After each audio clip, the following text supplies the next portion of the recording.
seruan wawasan negara unggul di mata dunia.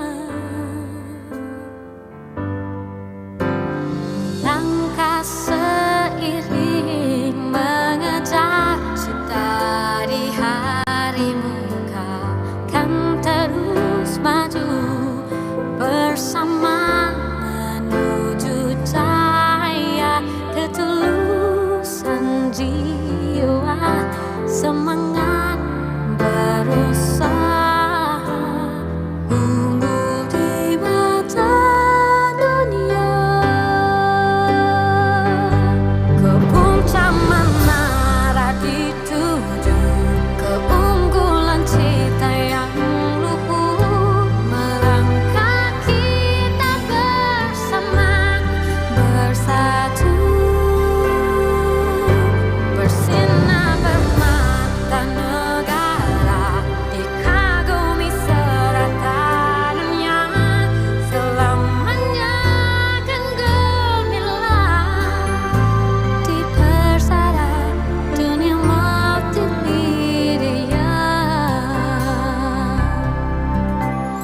Langkah seiring mengejar cita di harimu, kau kan terus maju bersama menuju cahaya ketulusan jiwa, semangat berusaha unggul di mata dunia.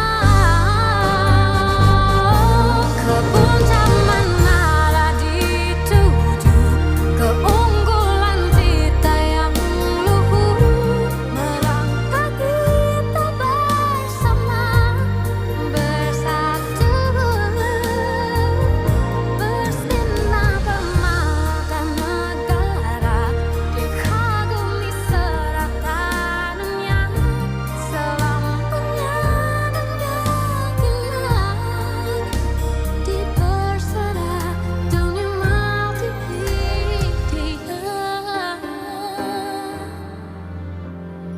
Terunggu di mata dunia.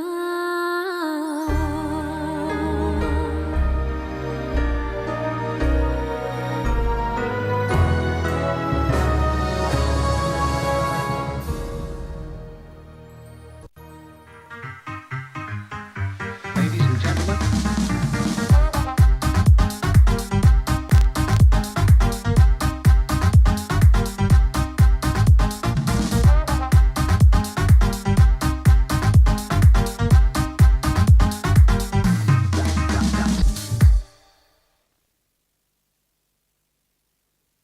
Hi, and a very good afternoon, everyone. I hope everyone is doing well and stay safe wherever you are. Allow me to introduce myself. I'm Wan Izian, an alumna from Faculty of Business, and I will be your moderator on today's webinar on Hacking Your Life Direction. Ladies and gentlemen, I would like to welcome you to our second Alumni Vibes series. Thank you for joining us and being here today. This talk is among our monthly series, which will be streamed live on MMU Malaysia YouTube channel and Multimedia University Facebook page. Feel free to like our page, leave a comment, tag and share our Facebook Live with your friends and family.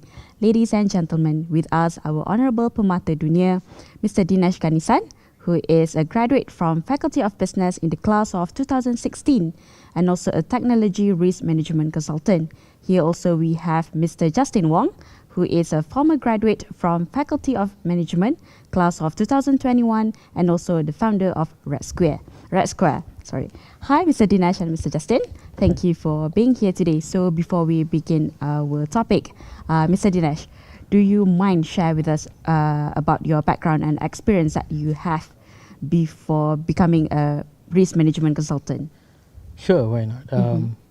I started my journey in MMU. So, as I was studying one day, I realized that, we are adopting the accounting software.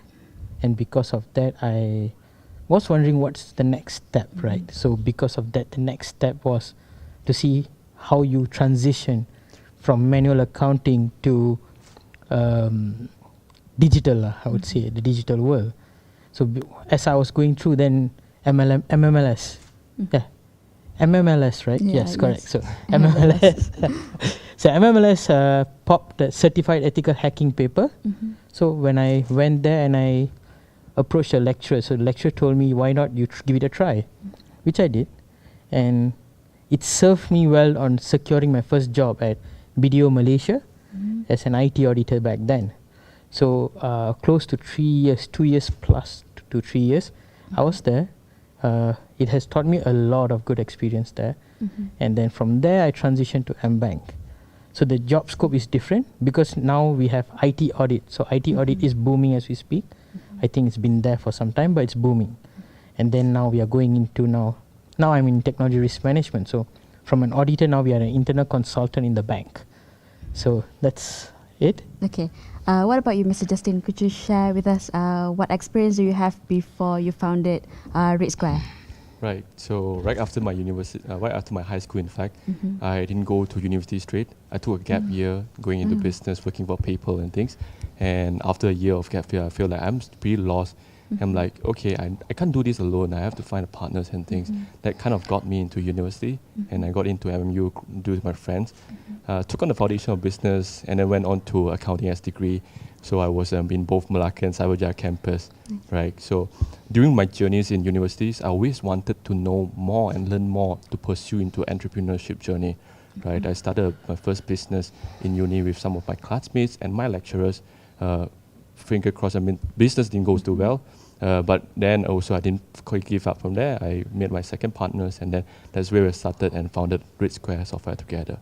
I see. Okay, I find it interesting as both of you were students from business background and to venture into technical field for your career. So, do you mind share with us what drives you to join the technical field? Mr. Justin, could you? Yeah, it's not the first time being asked the questions. People think from accounting to even, I mean, my relative, my parents, and people asking me the same thing.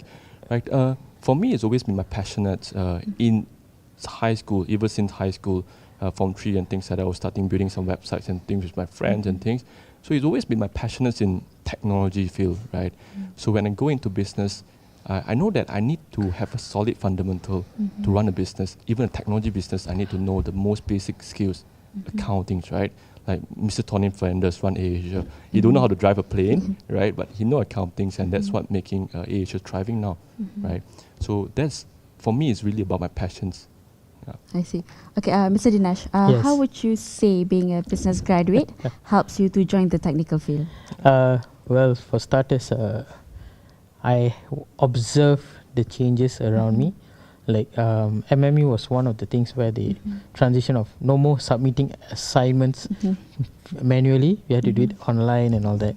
So then I started looking at through our subjects like accounting information system, where we have to see accounting software that can do your balancing for you. So as then I was wondering, what if we are being replaced? You know, the skill set can be replaced, but humans' nature is to be adaptive. So because of that, I told myself, you know what, just try and then just keep finding a way. And that's when, again, I told you, I came across the ethical hacking cert, and then I made it relevant.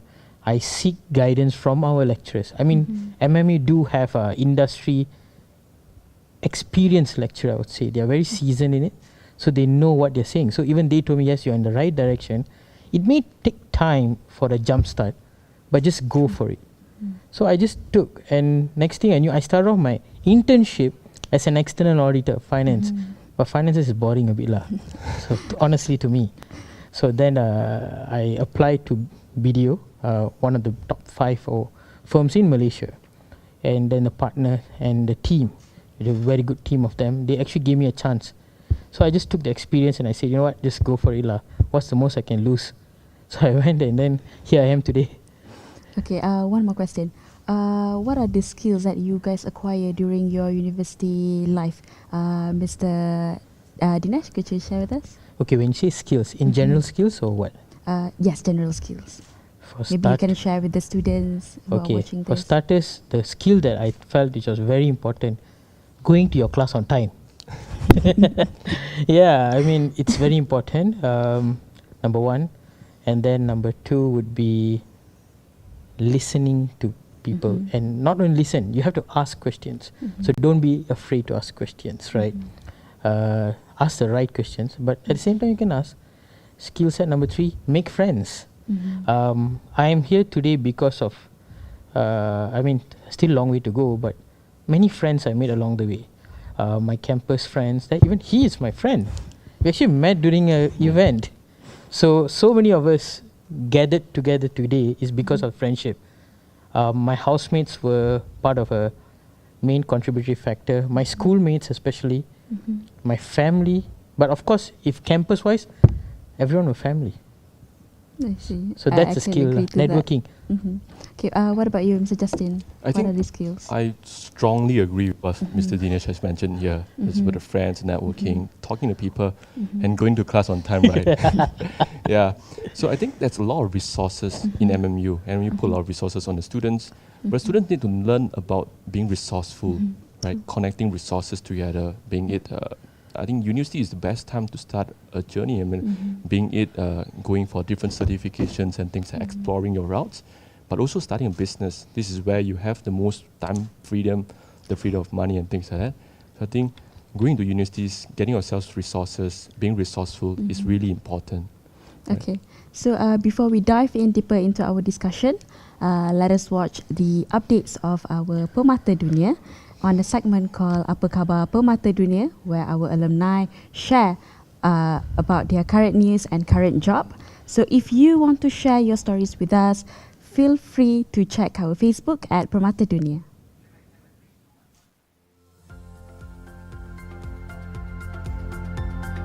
Gas apa berlaku kat MMU ni? Ada berlaku sedikit penggambaran filem pendek untuk Multimedia University lah. Jalan cerita dia macam-macam genre ada. Ada 4 short film yang saya sedang lakukan penggambaran. Yang kita tengah berada di set ni lah satu penggambaran untuk genre horror. Dia macam-macam genre lah. Dia tak semuanya horror. Dia ada komedi, ada horror, ada aksi, ada drama family. So yang ini tajuk dia nanti tunggu lah. Untuk alumni MMU, keep continue support MMU. Walaupun maybe dah ada dekat luar, dah berjaya apa semua, jangan lupa asal usul, datang balik, contribute apa yang boleh untuk membantu anak-anak murid generasi yang akan datang untuk memajukan lagi minda-minda generasi yang baru dan juga secara tak langsung menaikkan lagi nama MMU di pesada dunia. Welcome back. Alumni Vibes. Cut. Alright, got it. Okay.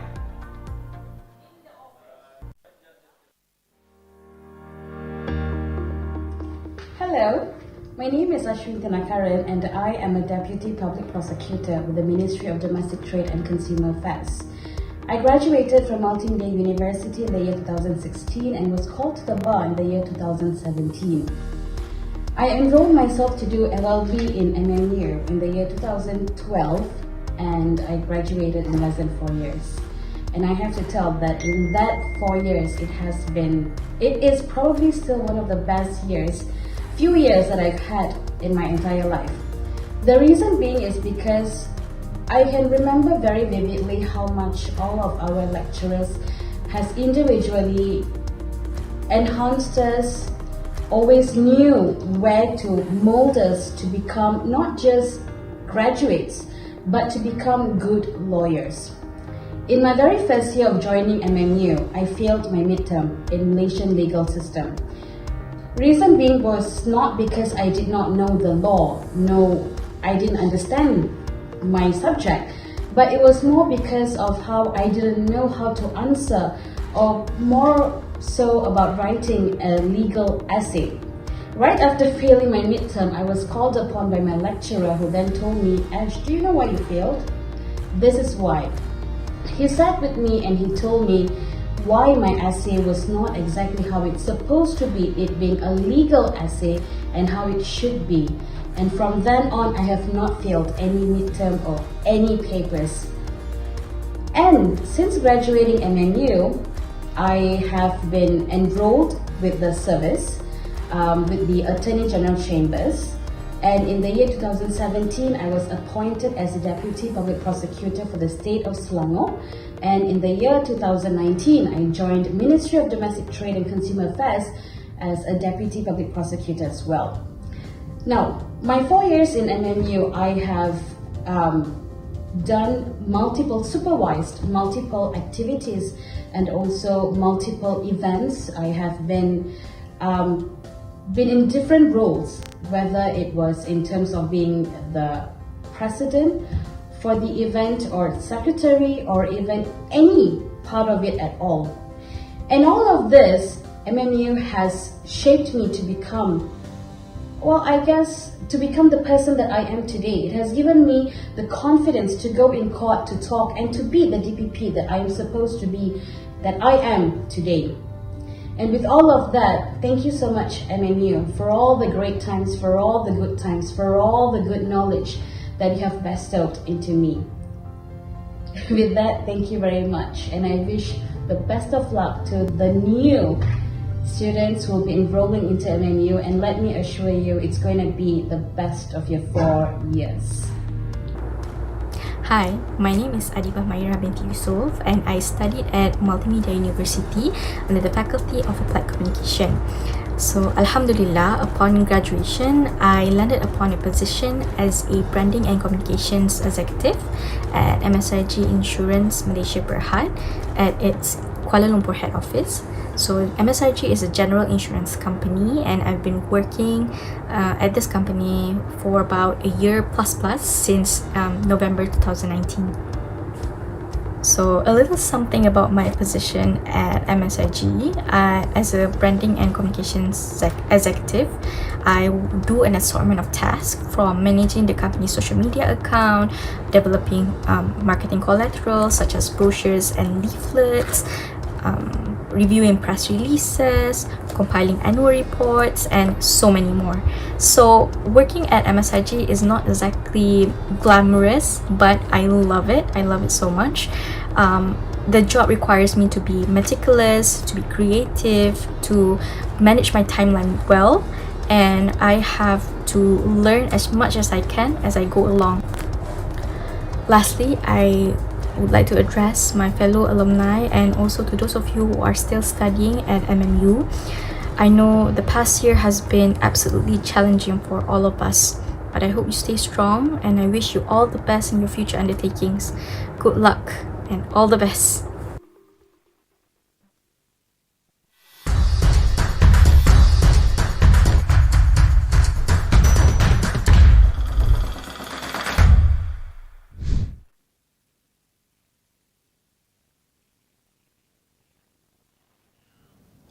Hi everyone, welcome back to our live talk. So now we have entered the second session of our discussion and we will discuss deeper on hacking your life direction. So let's start with you, Mr. Justin. Can you tell us more about your business, which is Red Square? Yeah, hi. So Red Square is a custom software development company. So, but what makes Red Square different from the other custom software development companies is that we don't just take in the client's requirements, giving them quotations, nego for prices, and then just get our programmers to code, right?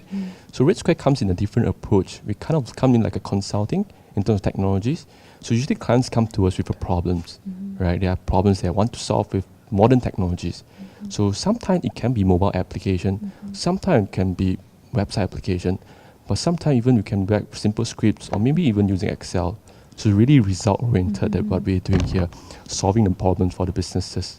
Right? That's what makes Red Square really unique. And that's how with a small team we managed to grow so fast. I see. Okay, and you, Mr. Dinesh, can you share more about your career and job scope? Okay, for starters, technology risk management is something new, but of course a few years ago already. So what we do is within the bank, we are more towards the second line of defense. So in an organization, a financial institution, there's in other companies, there's 3 lines, which is the first line, the second line, and the third line. Third line is auditors. Second line is us. First line is all the frontliners in the bank, like all those who deal with your deposit cash, all your issues and all that. The other ones. So there's many to it. So what I do is example, like we have a lot of technologies in the bank. I think you're aware that we are going through a massive change of payment transitioning, I would say. Okay, more or less. So because of that, you need to implement more technology inside. So before you roll it out to the common users, we gotta test it out to make sure that one, they are well informed and they are safe, and many other factors inside. So with that in mind, I would say we would do the testing of it, and not testing, we would do assess it. So did they do all this? Did they check, example, online payment? So you get your TAC number and all that, right? So many of them don't understand. As you can see, one of the best example is that when the TAC number, you reveal the TAC number, that's it. The bank can't do anything if the scammers call you. But then they'll say the bank doesn't do the job. That's where you're wrong. Actually, the bank does it. They actually inform you through the ATM machine and through the login page of your, you know. Yeah. But sadly, see, you're thinking, because sadly, everyone focus on the login credential. They don't look around the bank. The bank invests money on the information. Like, okay, this, do not reveal. But they don't read that. They focus on keying their username and then the password. So that's how the bank is trying to educate us as more, like through automated messages. You get your SMS, and like how MKN sends us good morning text and all that. So that's what we do. We actually try to assess it in a way where we provide or increase customer satisfaction and confidence. At the same time, we deliver our best, and that's with the help of the entire bank itself, from the first line to the last, all of it.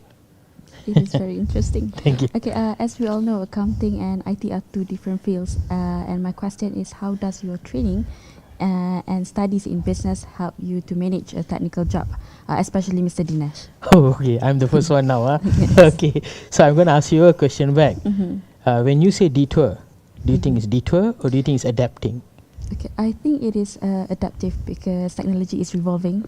So many students need to adapt to the changes. Okay. I would say not only students, I would go for a bigger concept. So all of us are students in general, even after you leave campus. So I would not use the word detour for myself, I would say adapting. Because if you can adapt from watching YouTube from your laptop to your phone today, then we can adapt to anything. So I would say that it's important to adapt. So you have to go according to it. And as technology evolves, so have you. So when you buy something, you need to know, like buying your Cocoa Crunch. Before you buy, you got to know the sugar content, whether it's suitable for you. Same, anything. So that's my take on it. I see. And Mr. Justin, how does your training help you to own a startup, right? That is more to technical field. Yeah.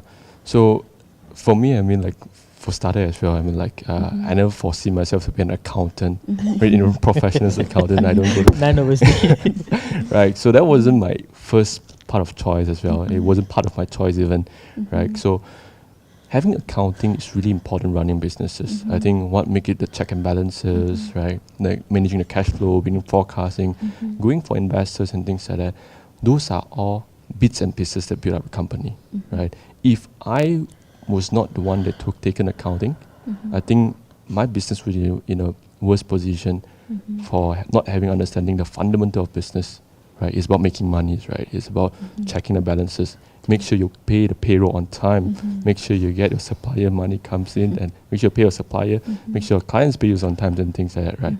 So those are the nitty-gritties, but it's the fundamental that helped me to build my business and make it all along the way to now.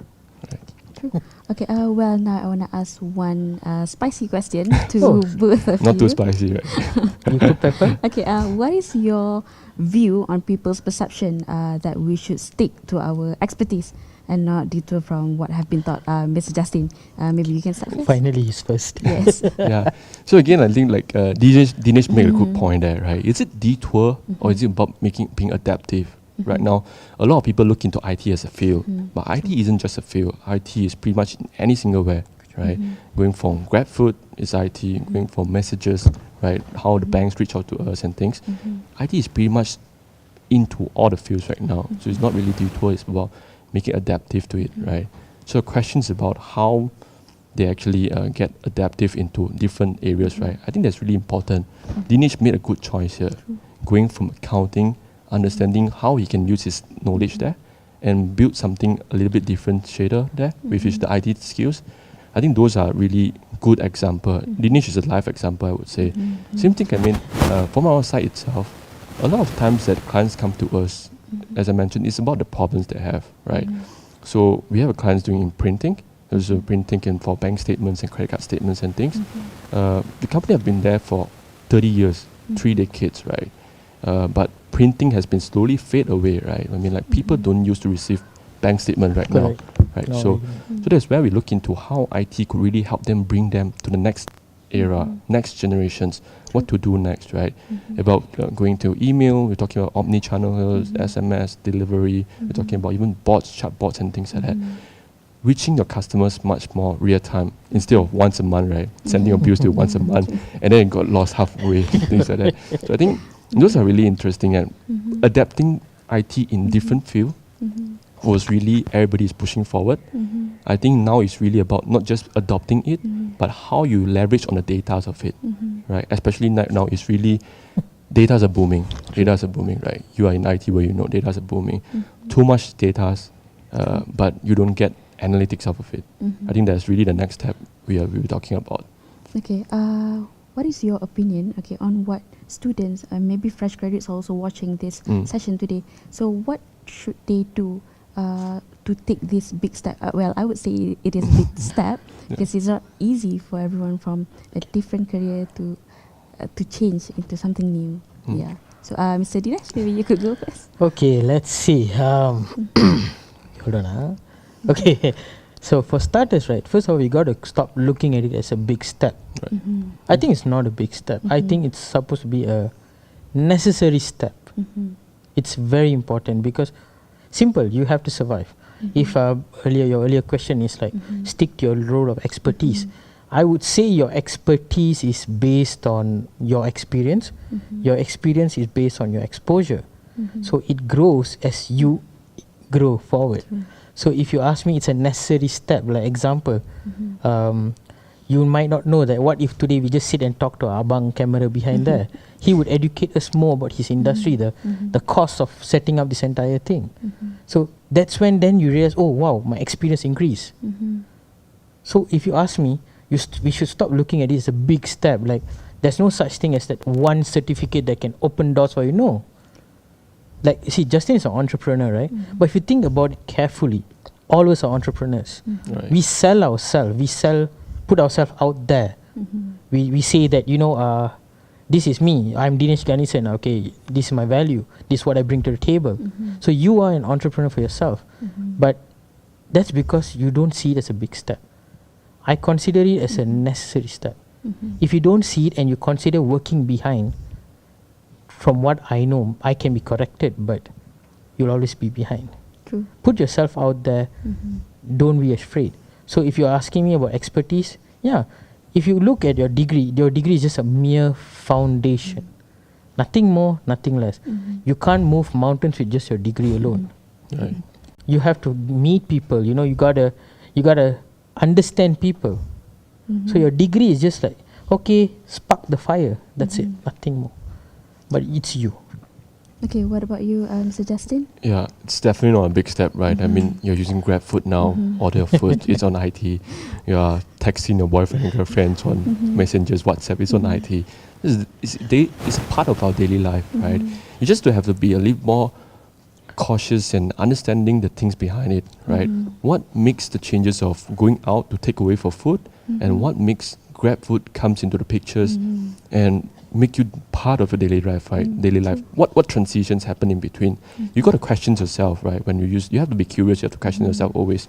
What are the reasons behind that these things move, right? They just make a good point there. I mean, like university's paper is certification is just openness, right, to the big wide world out there.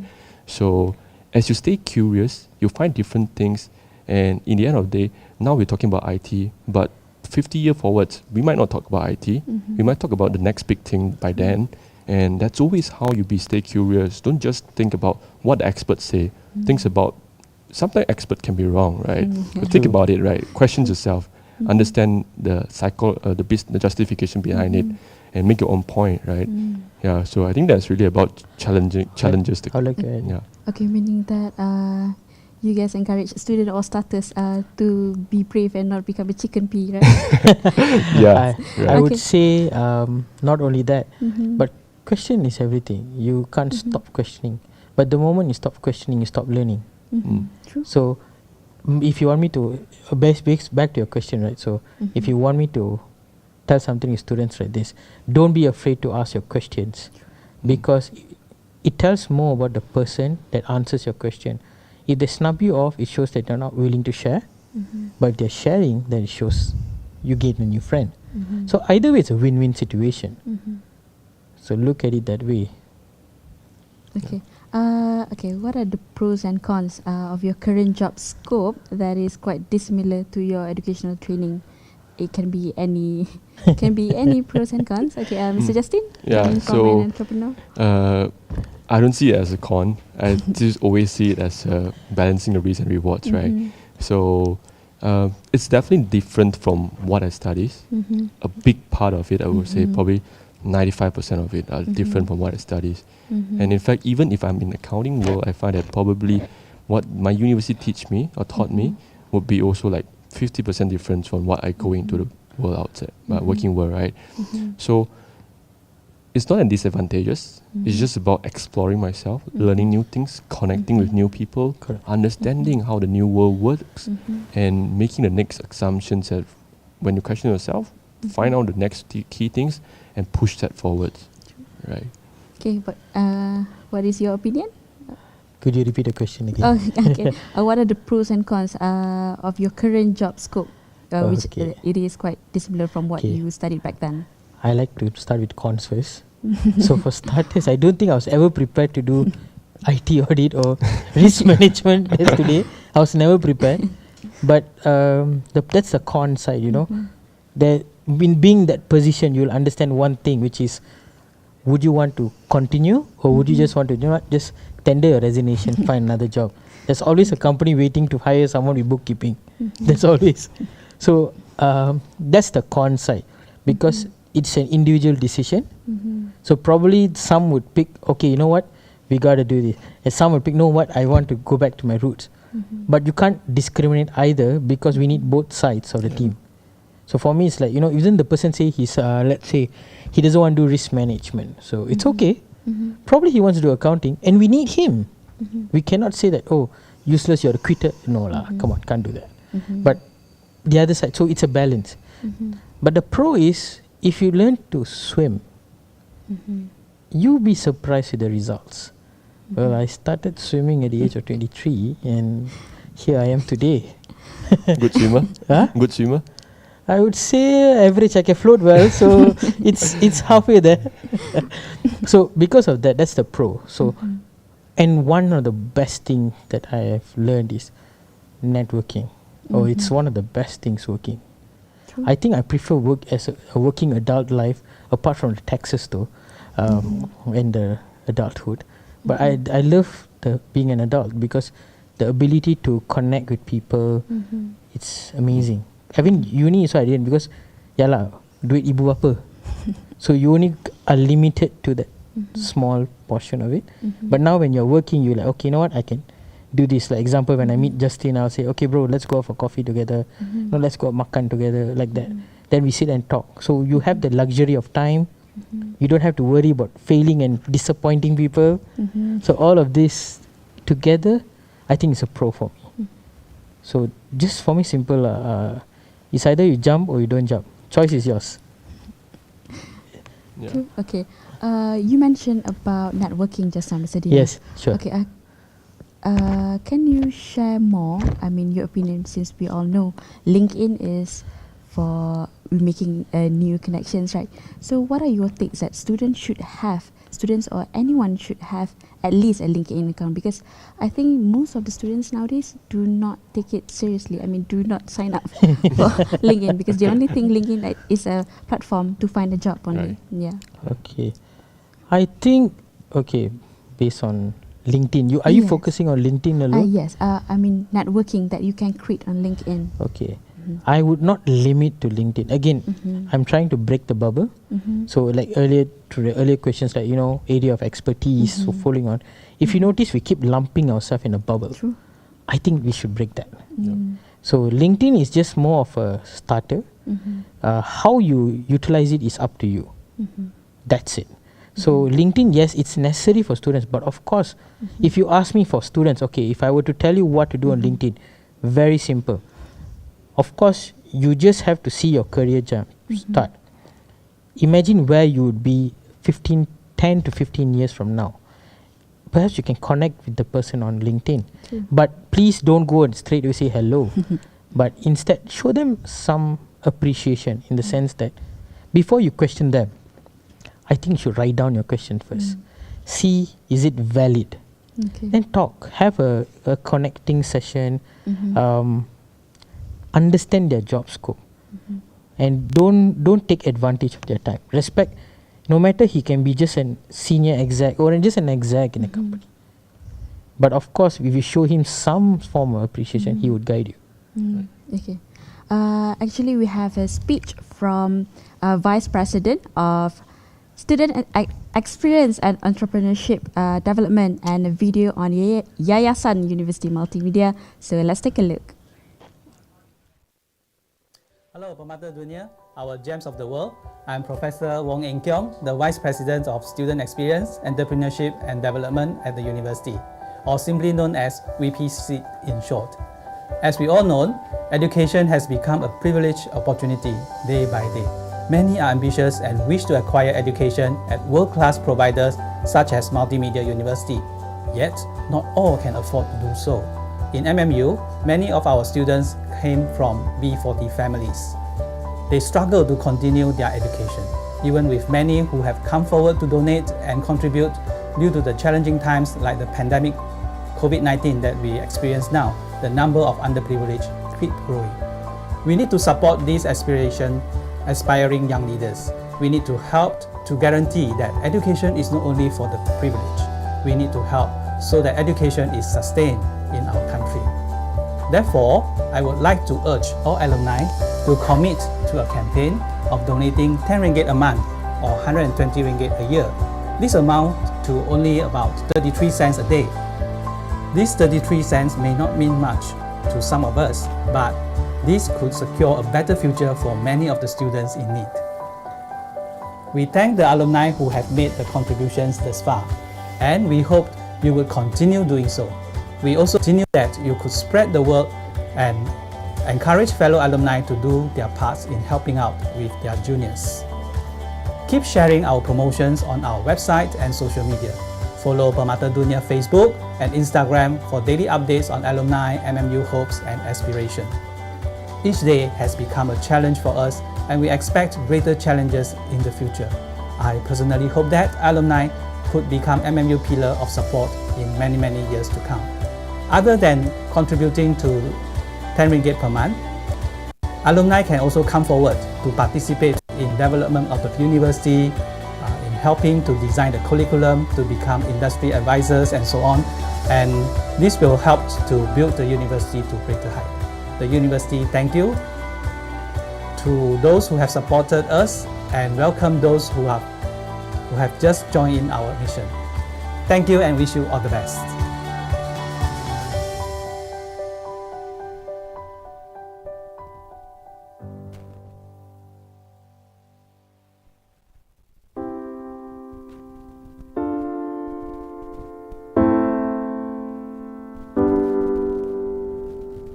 Once, I had a dream where life was as I imagined. No storm to forecast. For a moment, I could feel free like everyone else. But then, reality hits you hard, and you realize life is not that fair after all. Some of us are unlucky,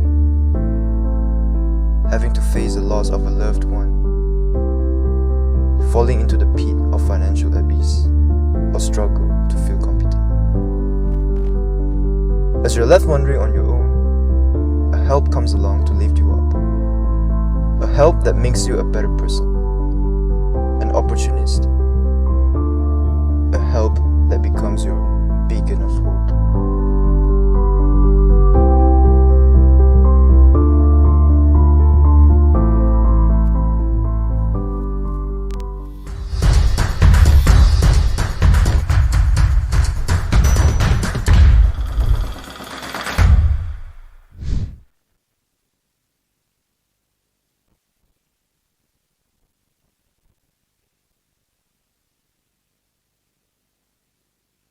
We are back and thank you for staying with us.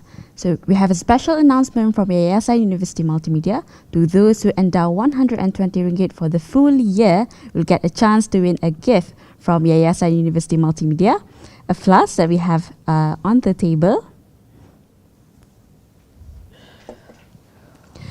Please refer to the bottom of the screen for the bank account and phone number. Don't forget to write alumni at the reference section when you bank in the endowment.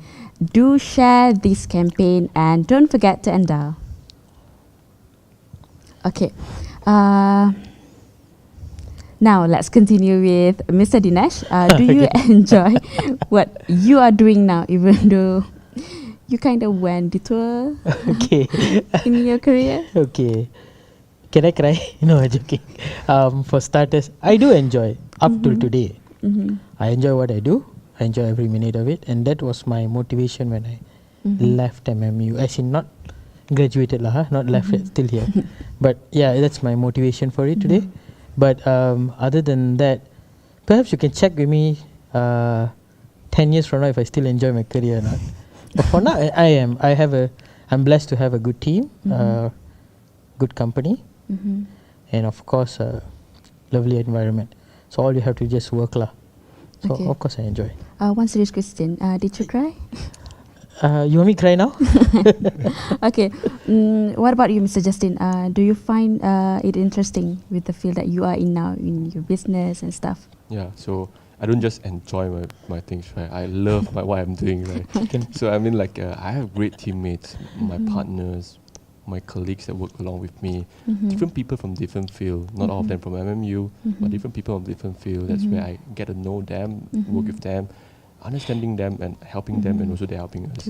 So we have good supportive clients, we have good supporting partners and things like that. And I really enjoy loving my job, man. Yeah. I see. Okay.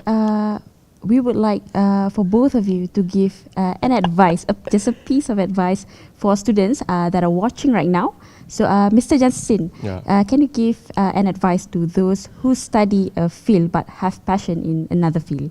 Yeah, I think if you study a field and you have passion for it, for another field itself, definitely still understand your field well.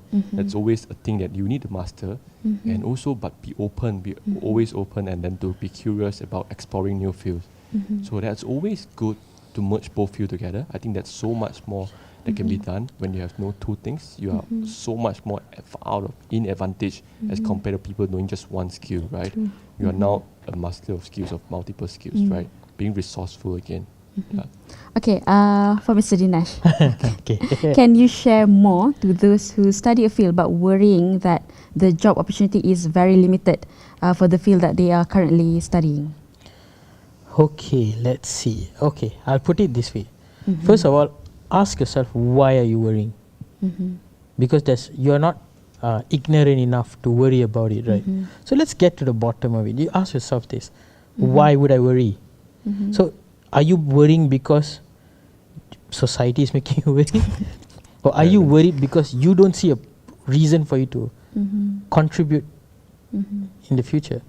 Then after that, ask yourself, how do you reach your goal? Like, what makes you worry? Are you worried that probably at the age of 30 you want to be earning 10k salary a month? It's possible. It's possible. So the question is, if you are going to worry about that, okay, then convert that worry into strategy. Step by step. Even if I were to relate to your question to Justin, right? It's student in different field and one do something. Yeah. I would say this: plan your transition process. Have an idea and just go with it. That's it. Whatever come in the way, right? Just don't care. You know, end of the day you want to earn 10k a month. Then just go for it. Why you're stopping? Acquire knowledge as you go. You meet people, learn, make mistakes. I would say for students from the age of 23 to 28, your salary is not that important. It is important though, but focus on experience, focus on learning, focus on meeting people. That's the most important thing I would say for them. Don't have to worry too much about it. But if you're worried, ask yourself why. That's why I will always look at it. Why you're scared? Are you scared because other reasons? That's more important. Don't just sit there and whimper around, cry around like, oh, I'm scared. No. Ask yourself why. Because do you want to cry every day? No, of course not, right? You want to fight it, right? Yeah. So there's going to be a point you're going to cry. If you cry every day, there's going to be a point it's going to dry out. No water in the body. So until then, find a transition. I would say have a good transition process. Your transition should go from here to here. It's okay. Link it. You craft your journey. No one else. That's a very good advice, actually, coming from both of you. So we have come to the end of our talk. Actually, we have questions from the audience. So do you mind if I ask you a few questions? Okay. The first question is, should personal experience from voluntary self-projects be more valued than the professionals one that you do from your job experience? Maybe Mr. Dinesh? Sorry, could you repeat the question? Okay. Should personal experience from voluntary self-projects be more valued than the professional ones that you do from your job experience? It depends on how you see value as a person. I would not say that there's no value, there is value. But to me, there is value still. Because when you volunteer, you are volunteering for experience. Again, back to what I said earlier. Your experience grow, you grow. Your experience don't grow, you don't grow. Belum cuba, belum tahu. Yeah. So I think it's really important. I mean, I go through a lot of resumes on a weekly or daily basis, right? Of course, we want to know about the professionals' experience, but your volunteer experience tells us a little bit more about you. Let's say if both candidates hold a certain degrees, a same certification from same universities, they hold a pretty same job experience and things, but if one which have voluntary experience would be a plus point for me to relate to him better, for me to understand this person better before even I talk to him, before even I want to interview him, this guy. So I think it's always a plus point, right? Okay. When the pandemic hit last year, so many of us has lost their jobs. So some business are shutting down. Yes, correct. And what is your advice to those who are trying to turn their life around? Mr. Justin. Right. So it's actually, it's when it comes to problem is you can turn it into opportunities, right? We are in the business of changing. We are business in helping businesses to transform, and that's also where the opportunities comes, right? So when pandemic hits, we have some clients that feel like okay, they need to invest lesser on transformations, but there's also with clients with different mindset. They feel like this is the right opportunities. They have been waiting for this time to really to fight and then to go on to be market leaders. That's where they wanted to invest more in transformations. So I think it's about the perceptions in terms of how I see it. And I think that's really nice to have this. It's not nice to have this pandemic, but it's really nice to see it in a positive way that you could make an impact and make a transformation during these times. What about you, Mr. Dinesh? What is your take on this? It's very unfortunate, so I can't compare. For me, pain is pain, problem is problem. I don't compare it. But like what Justin said, there's opportunity, and during this time I say that we have a lot of opportunity to grow because the government is giving a lot of free classes for people to upskill themselves to stay relevant. And I've seen a lot of people running their own consulting agency where they're giving free classes on how to transition from a manual business to automated business. So the question is, we have to look for it or ask around. That's why the power of networking comes in again. If you want to do it, do it. So it's not easy. It's a tough challenge for everyone. You have both worlds here, one who's being 9 to 5 job and then one who decides when he works, I would say, correct? Work 24/7. See? Around So the clock. either way you work. Either way you work. So if you're going to hit me on the fact that I work 9 to 5, then probably you have to know that after 5 what I do is an investment. Right. So all of this in mind, I think my take would be use your network. You'll be surprised with the opportunities out there. Yeah. Malaysians are really kita jaga kita. Okay, Mr. Justin, we actually have a question for you. So if we switch to another course, how do we choose which new course is suited for us? So do you recommend everyone to change their direction then? It's really a case-by-case basis, I would say. I mean, we definitely don't want to know more who is it. We could talk further. But generally, I think Dinesh mentioned just ask yourself why you wanted to make a shift. Is it because of peer pressure? Is it because of the society is asking you to do so? Your parents asking you to do so? And then you can question around the things people questioning you, but also around how you answer those questions, right? If after a list of questions you found that I wanted to make a shift, you decided you want to make a shift, right? Again, list down the steps, talk to your counselors, talk to your lecturers and things, talk to some of the industry experts if you can, right? If you are passionate in IT, talk to someone in IT, right? I could help if you are in IT, but if you are passionate in ethical hacking, talk to Dinesh. Dinesh could help, right? I'm far away. Understanding from someone in the field is really important. So you want to know that whether this match your expectations, right? So I think that would be important. Okay. We have come to the end of our talk. What a fruitful session we had just now. And I believe it will be useful to all future graduates and students who attend the session today. But before we leave, I would like to say many thanks to Mr. Dinesh and Mr. Justin for being here and sharing with us about changing field, and we learned a lot from this session. With that, goodbye, stay safe, practice social distancing, and enjoy the rest of your week. I'm Wong Izian, and thank you for watching.